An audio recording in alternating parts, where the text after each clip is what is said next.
the idea was like to mix all that and create what we have now.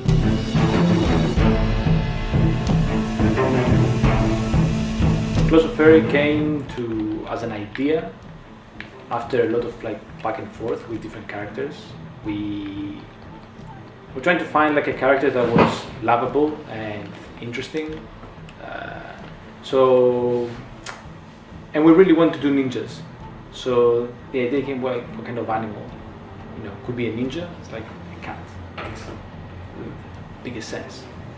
And yeah, I think that's how we started like playing around with ideas with you know, cats and how they could actually become, you know, a fast-paced, fluid, you know, game.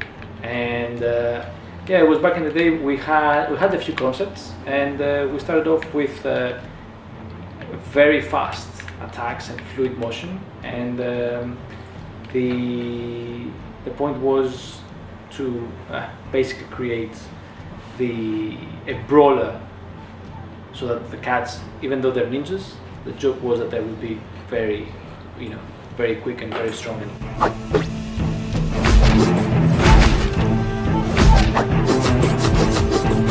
So we decided to make a ninja cat, because a lot of people loves cats. So that's fun to see a cat fighting crime. The whole idea is based on the 80s cartoon, because we used a rough art style, and in the 80s all the cartoons were a little bit darker than the cartoons today. So the name Claws of Furry came to be when we started like having a few ideas for names, and you know, obviously the one that stood out, because we're fighting with ninjas and we're fighting with you know, in a brawler situation kind of thing. You know, Fist of Fury is a good example. And then, you know, it was a joke that went kind of too far. So Fist became Claws.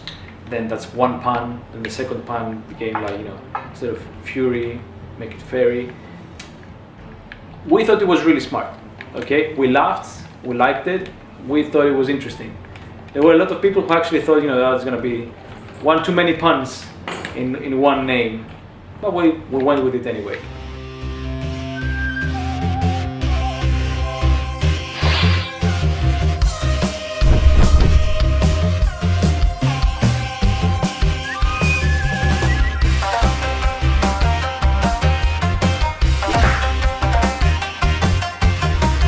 In Claws of Furry, you have three gameplay modes.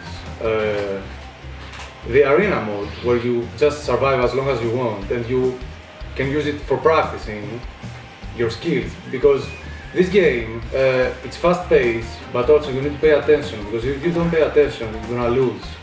You're gonna lose a lot, and there is a fine line between going guns blazing, but not paying attention to the threats around you.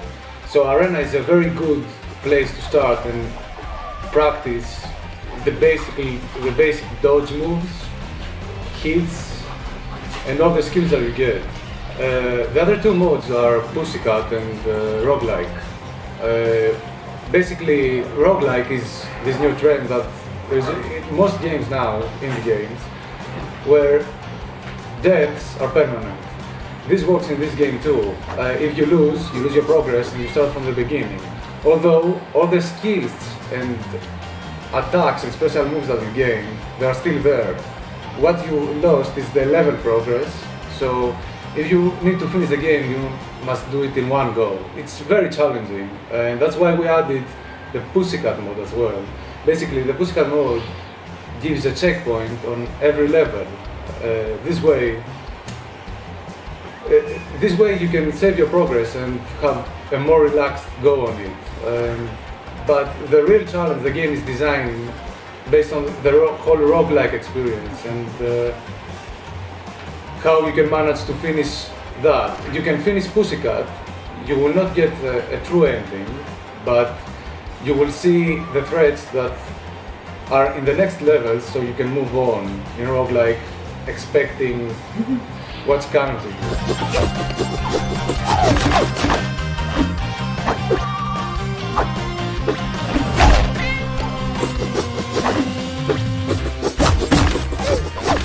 So game influences for Claws of Fairy. We started off with the arcade look and feel, and we wanted to make a game from that era.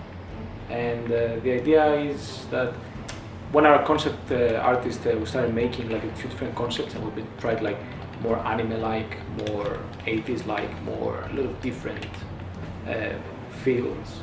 We actually, one that stood out was the 80s feel, and I thought that the whole team was behind it.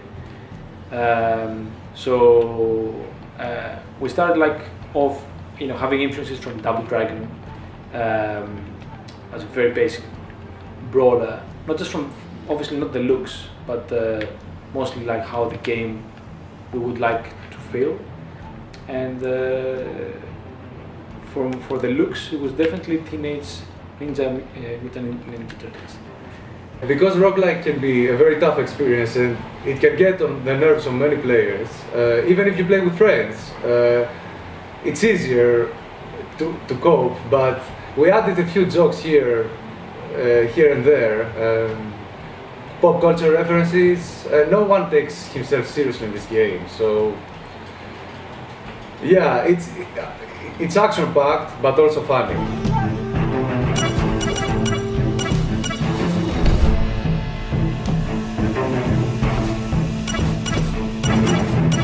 Some great pop culture references are the outfits. In this game you unlock outfits based on your performance and achievements you gain, but outfits increases your ability to fight, gives you more health, makes you regenerate health. So these outfits, some are made by us, original, but some are references to various pop culture characters and that are in fashion at the moment.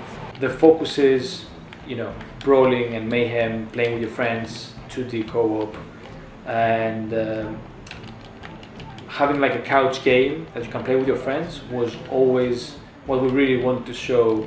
And taking different influences from different gameplays and different like art styles, I think led us to Claws of Fairy.